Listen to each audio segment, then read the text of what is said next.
Tsy voaja kosa ilay hoe fitoniana politika nandritra izao fety izao raha araky ny nambarany avy ao amin'ny antoko MTS satria nisy ny mpanao politika ny fandrangitra sy ny fanao teny mahery. Na dia teo aza ny teny nataon'ny filohan'ny tetezamita Andry Rajoelina ny tokony hisian'ny fitoniana politika mandritra izao fety izao dia tsy voady izany araky ny hevitry ny MTS satria dia tao tokoa ireo mpanao politika no nanaratsy sy nandrangitra ny hafa.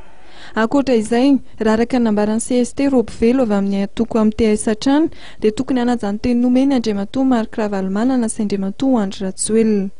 Rehefa nasiana ny trêve politika dia nisy olona mpanao politika vitsivitsy nasika be mihitsy, nanao fanakianana be mihitsy, nanao fanakianana maro lafo be dia be mihitsy ary tao mihitsy nangataka hoe esorana. Izay tsy hiditra amin'ny hoe esorana fa tsy esorana fa teny tsotra fotsiny nataonay. Matoa izay anisan'ny vokiana ihany izay satria izay moa anisan'le nanao hoe ny tsy niatsy dia eto izay dia miteny manao hoe raha mikasika manokana ny Andriamatoa Marc Ravalomanana dia efa nanaiky moa izy ny fanolianay dia hoe tanterahany hatramin'ny farany izay fa tsy vadika amin'ny teny nomeny intsony izy fa tanterahany izay amin'izay diverinay ny fahendrena fitiavan-tanindrazana izay. Raha mikasika ny Andriamatoa Andry Rajoelina indray dia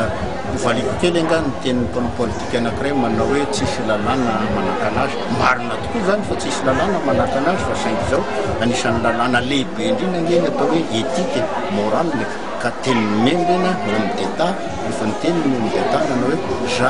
izao fotsiny no ataoko fa ny avy eo ataotra dia tsy hanao intsony satria ateny moa izay nanao hoe za tsy latsako vidiana fa karakara fotsiny tetezamita iverinay fa parole d'homme zany iverinay fa tokony ho tanterahany. Tafiditra indrindra amin'izao fety Noely sy ny faran'ny taona izao dia tsy nanadino ny ankizy mpianatra avy amin'ny boribory tany enina ny antoko MTS ka nisy ny fanomezana natolony ireto ankizy ireto tetsy tsy naterana montana. Ny atongavanay ireto moa dia Zara Kilalao ary Zara Iaraba Tratry Noely andreo ankizy efa maro mifarotra ny alehanay Matronomaly hatrany Ambohimanarina 6e arrondissement, 1er arrondissement, ny Androany eto dia any amin'ny 2e arrondissement. Sy teto ihany fa efa nandalo tamin'ny tanàna maro ny antoko MTS nanao izao fanomezana sy fiarabana amin'ny fety izao.